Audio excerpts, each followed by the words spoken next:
Morning to all. Myself, Tendon Samdan. I work with Department of Health and I work at Health Education Desk.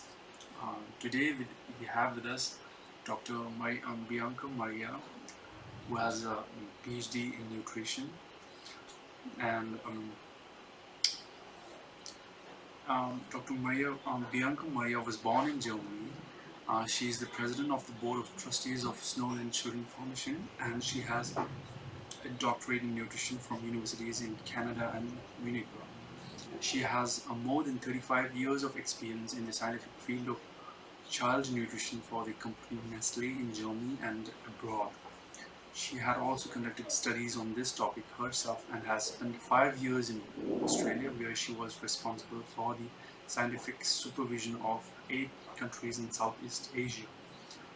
Previously, she headed the nutrition department at Nestle Switzerland for 10 years. Since 2016, she was able to put together the nutrition training, the creation of the training book with 10 chapters, and the latest creation, Tibetan food pyramid with Science Council of TCV Toronto. She has worked as specialist for the nutrition projects in Tibetan children's villages, TCVs. We are glad to have you here. Thank you very much. On the occasion of World Nutrition Day, which is on 28th May, I would like to welcome you on this interview, and can you please tell us brief about how did you come in contact with TCV and how you started the nutrition projects in TCV? Yeah, thank you very much for inviting me. It's a bit of a long story, but I try to make it short. First, I started, as you said already, I outlined, I'm a nutritionist, and I had a sponsored child first in the upper TCV, and then I got interested what is going on there, so I started in the lab to teach nutrition. Then thereafter I went over to the Tibetan Delhi Hospital, and I was lecturing nutrition for doctors and also nurses. And then I was asked by the TCVs, they approached me and asked me, they want the same for them. I should do something there as well, they thought. And I said, yeah, that's easy to do. I just go there and do 1 week of lecturing. Like I have a workshop of 1 week, 5 days, 1 lecture in the morning, 1 in the afternoon, and that will be it. And they said, no. So you go to the TCVs and then you lecture there. So this adventure started like this. And yeah, I did altogether, 2017 was the first year, 2018 and 19. And meanwhile, we had developed this book here that we are using. There are all the slides that I have inside, and we have already the 2nd edition of it. And I must add, it's the International Campaign of Tibet who is financing all the printing material. And each and every child gets such a book, and also the Amalas, who the house mothers and the TCVs. And so we did those 3 years, very successful, and we wanted to continue, but Corona arrived and we had to stop. Meanwhile, we had already found out that the nutrition of the Tibetans is very similar to the Indians, but still it has its specialities. So we finally thought we might need an own Tibetan food pyramid. This is taking into account the specific foods for Tibetans that they have. Indians eat them also, like momos, for instance, or tentuk, or tukpa, and things like that. So we've thought Tibetans might need their own pyramid. And we did it together with the scientific committee of the TCV Chandra. And I think it was a very good cooperation. And during the year 2020 and 21, we finalized this food pyramid that is now existing not only in English as the original, but also in Tibetan language. I'm very proud of it because it's in Tibetan language.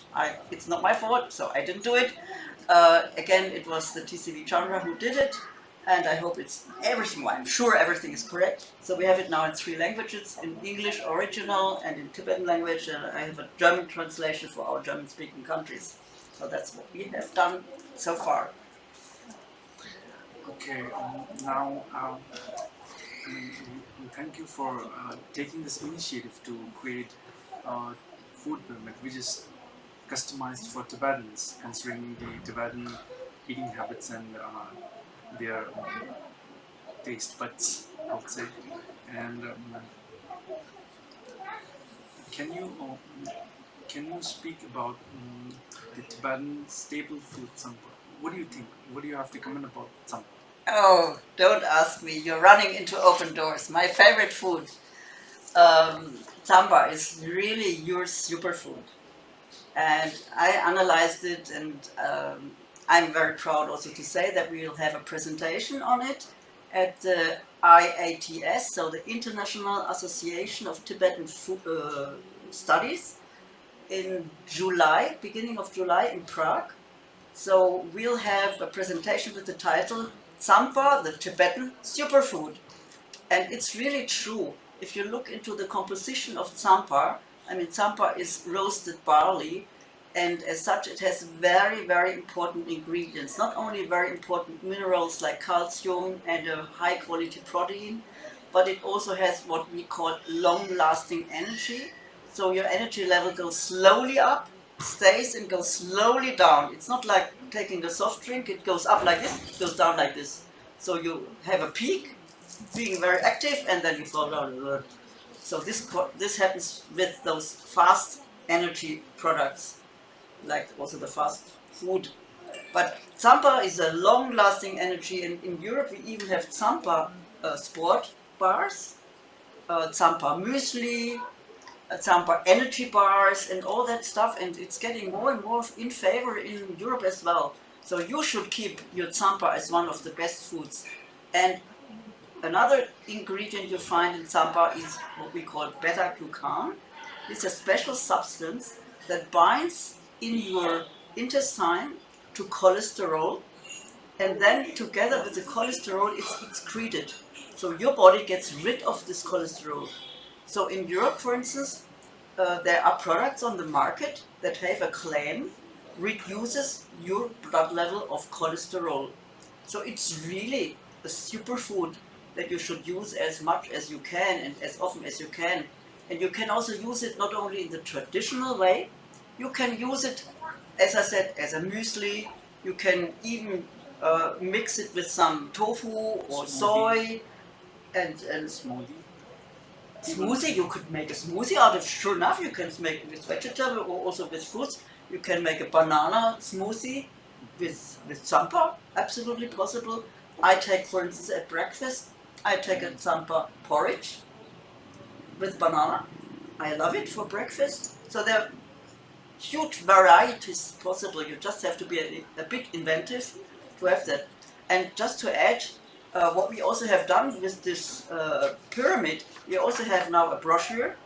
Also, again, in not only in English but also in Tibetan. Translated Translated into Tibetan. It's the 8 pages brochure that explains in detail the pyramid, because just by looking at the pyramid it's maybe not so easy for everybody to understand how to use it. So we have this brochure and you can spread it around and everybody can have it, and I hope you're benefiting of it. Yeah, I'm sure you will benefit, and I'm going to upload this soft copy in our document section. We have a section in our website uh, where we keep our important documents, and I will keep it over there. Yeah, that's great. And I think whoever sees or reads and who needs it, and they can download it from there. Exactly. That's how we did it, by the way, on our website as well. We have all the 3 languages on our website, and you can download it as a PDF file. Right. And the website is snowland children.org. Snowland Children. And in our website it is tibetanhealth.org, and you can go to the documents section and you will get it there. And one, since you have a huge rich experience of working in the field of nutrition, and since you have involved in Tibetan nutrition since 2016, Yeah. right? Um, I want to ask, what is your observation on Tibetan eating habits, and how should the Tibetans improve their eating habits? I mean, to improve, I prefer to start to state, I did nutrition calculations of the TCV meals in 2016. So I don't know how you are eating or somebody else, but in terms of nutritional habits or nutrition composition of TCV meals, I mean, at least it's for more than 6,000 children. I must say, overall, it's a very balanced nutrition, much better than European kids, I'm sorry, and American kids or Australian kids are eating. So overall, it's much better. They get less fat, for instance, uh, more fibers, much more fibers than our kids are getting. And in this case, a good Indian habit, you are eating dal bhat, so lentils or any sort of peas and beans together with rice. This makes a very high quality protein.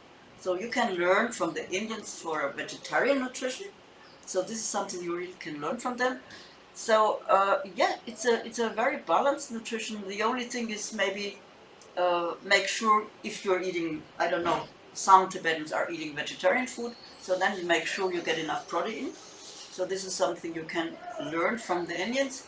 Otherwise, when you're eating meat, then it's no problem at all. You get enough protein. Milk and milk products are always good in terms of calcium, especially in the growing age. There we have to watch out that the kids are getting enough calcium, and milk and milk products are the best source for calcium and also the best source for protein. By the way, high quality protein. Yeah, in general, I would say don't take the habits of Indians, I must add, to eat so many sweets. This might be not too healthy, Eating but sweets. Indian sweets, yeah. Yeah, Indian sweets. So Indian people love sweets. I love them too, but in small quantities is okay. But otherwise, now in general, if you not start to eat too much fast food and westernized foods, stick with your nutrition. Tibetan nutrition is good. Okay. And what are your thoughts on Tibetans taking eating chili? Sorry, I must laugh because this is a habit. Every Indian who's listening now, you might laugh and don't listen to me, but the Tibetans are really not made for so much chili. Indians are using or having this habit since generations, so I guess they are sort of protected against it. But Tibetans might not, because I found out, I'm talking to many Tibetans about having stomach problems or not, and many Tibetans have stomach problems. So the answer is just take a bit less chili, because it's like with alcohol. When you take a little bit, one glass is good, but a liter is not so good. And with chili, it's the same.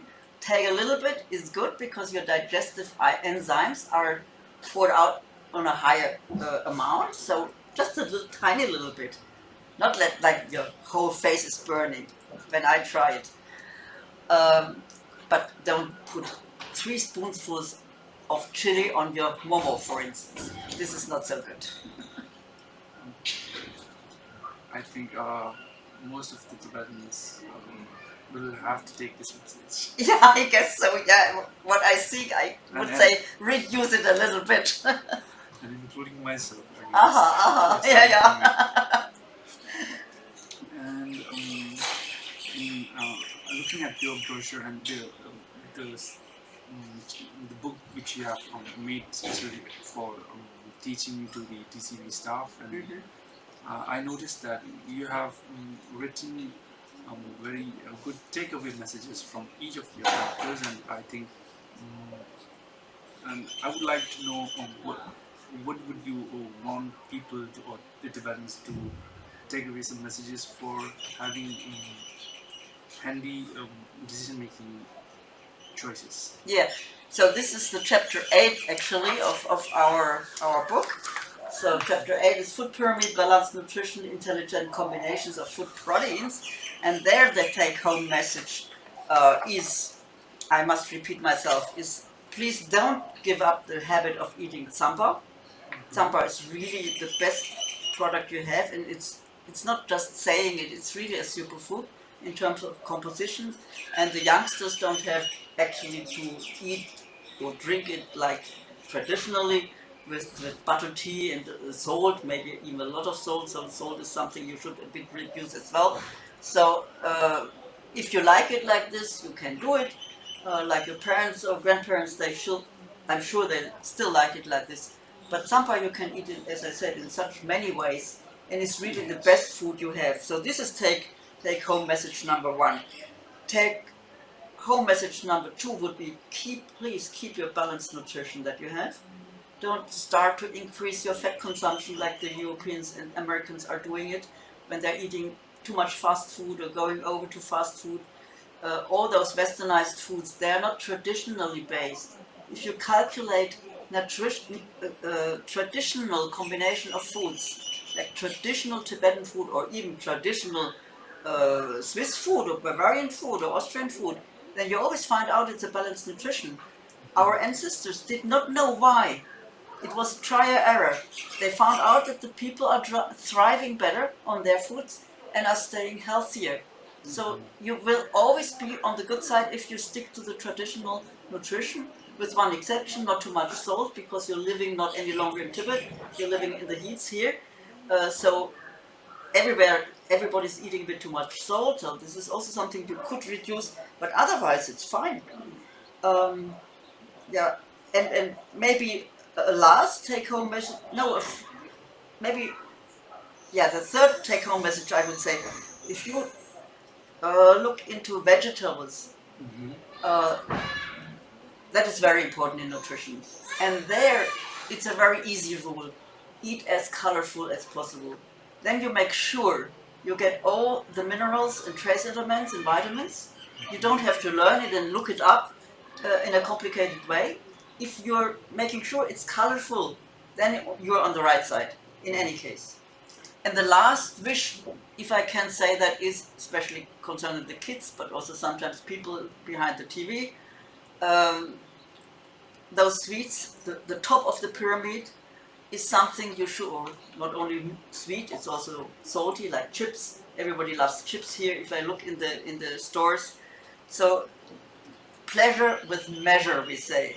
It's not forbidden at all, but don't eat too much of it, because otherwise you'll see it when you grow like this. So pleasure with measure, once in a while. I love ice cream, once in a while, not every day 3 portions of ice cream, but maybe once a week it's good. And I'm looking forward to it and I enjoy it. And don't eat it on the run. Sit down and enjoy it. This Consciously. is yes, this is one of the secrets, because otherwise you don't even have the impression you have eaten something. So this would be my last take-home message. Eat enjoyable things, but pleasure with measure and with time, and enjoy it. Yes. Thank you so much for your time. And because of the schedule, we will hold it over here. And we appreciate the work that you are doing and that you have been doing. And we will look forward for your work. Thank you very much, and I will continue the work. No worries.